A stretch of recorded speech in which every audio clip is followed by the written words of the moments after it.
Teacher Coach Series Online Classroom. Today you will be taking part in Session 1, Order, Consistency, and Commitment. When you open up Module 1, you will notice this is about creating order in your classroom. If you are organized, the kids will be organized too.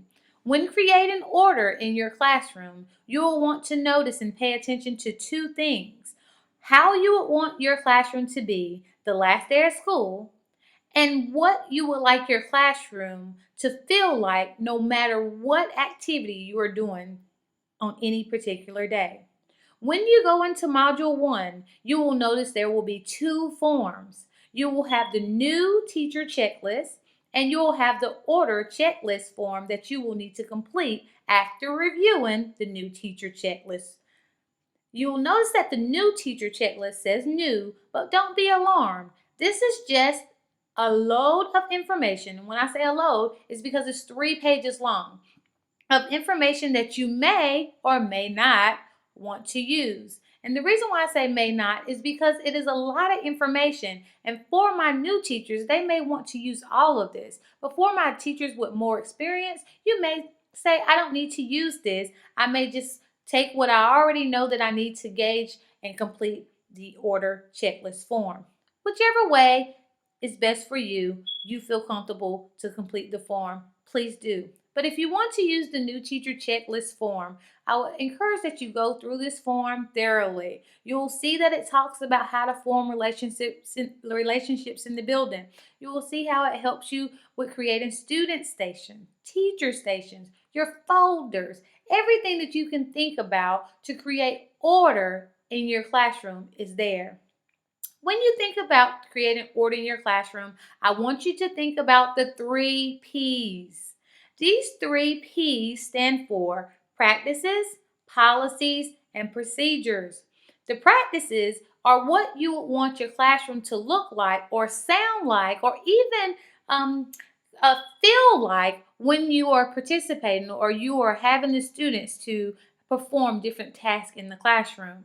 These practices could be anything from when the music is playing, the sound that should be in the room. Should the students sound or talk louder than the music? When you're working in groups, what does that look like? These are all the practices you want to teach and model for your students.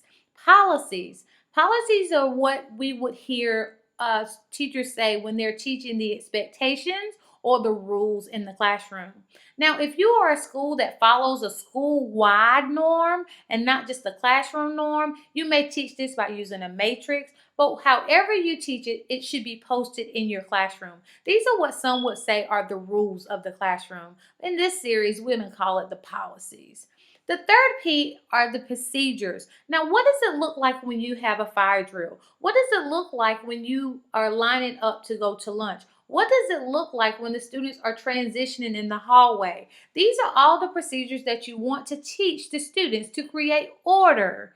You want to make sure that not only that you are modeling this, but you are verbally sharing these with the students and also quizzing the students. And this can be a quick quiz just by the raising of hands or a call and response of making sure that the students are aware and understand what's been expected of them. In the second module, you'll notice that the word consistency is there and it's one form. In here is a suggested time frame of when you should teach your 3 P's: practices, policies, and procedures. Now, the first 2 weeks, I shared how you would teach these practices, policies, and procedures, and I shared how you would want to make sure that you're doing this every single day. You are showing them what is expected. You're teaching them what is expected for your classroom. And you want them to know exactly how it is and what you want when it is time for certain areas and certain things to be done in your classroom. Then you'll notice in the third module, you'll see the word commitment. Now I'm taking a moment because I want you to really hear that word commitment. We made a choice when we became teachers.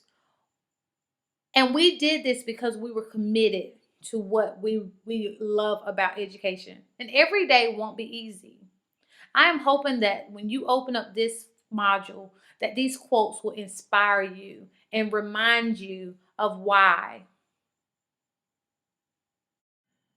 When you think about the why, I want you to think about what you are doing every single day. You're making a difference in these students' lives.